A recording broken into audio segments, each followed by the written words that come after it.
Hi, I'm Sarah Borders with Benefits Compliance Solutions.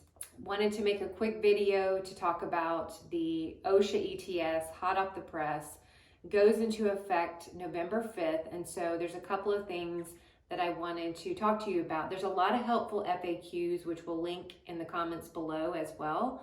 So make sure to check those out, especially if you're an employer. So a few notes here. This will apply to employers with 100 or more employees, including part-time employees, seasonal workers, all of your employees, remote workers, based on a corporate-wide basis. So even if you have multiple locations, multiple work sites, it's going to apply on the company-wide basis. It doesn't apply, though, to the control group rules. So it's really based on that entity and the number of employees that you have on a corporate-wide basis. Also, it doesn't apply to fully remote workers or outdoor workers, meaning the vaccination policy doesn't apply to those folks who don't come into the work site itself. You will include them in the count, but you don't have to mandate that they be vaccinated.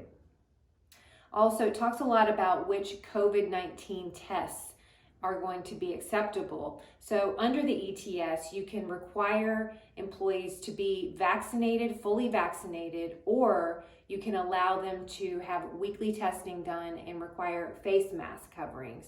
So it does talk about, if you're going to go that route, which tests are acceptable. And it's generally the rapid test, the PCR test, but that test can only be read in front of the employer or by some sort of proctor. So if someone takes a rapid test at home and brings you the result, that's not acceptable. They have to take it in front of you.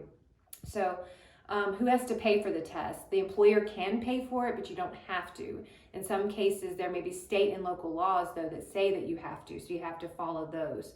Now, if you're going to provide paid time off, you will need to provide paid time off to get vaccinated or to recover from the side effects, but you don't necessarily have to provide paid time off to be tested. Also, fully vaccinated, what exactly does that mean? That means 2 weeks after the second dose, if you've gotten the two types of vaccines that require 2 doses. So just keep that in mind that they have to be fully vaccinated. Boosters do not count. Also, natural immunity. This has come up again and again.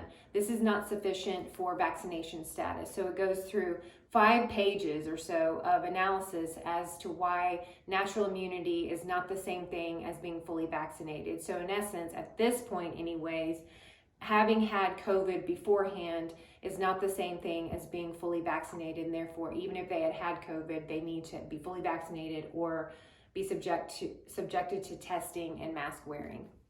Also, you do have to provide reasonable accommodations for those who do not wish to be vaccinated. So that's always first and foremost, that religious accommodation or disability accommodations have to be factored in for those purposes.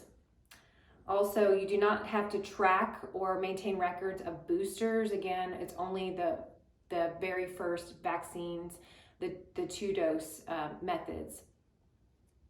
This will take effect November 5th, which is tomorrow if you're watching this today.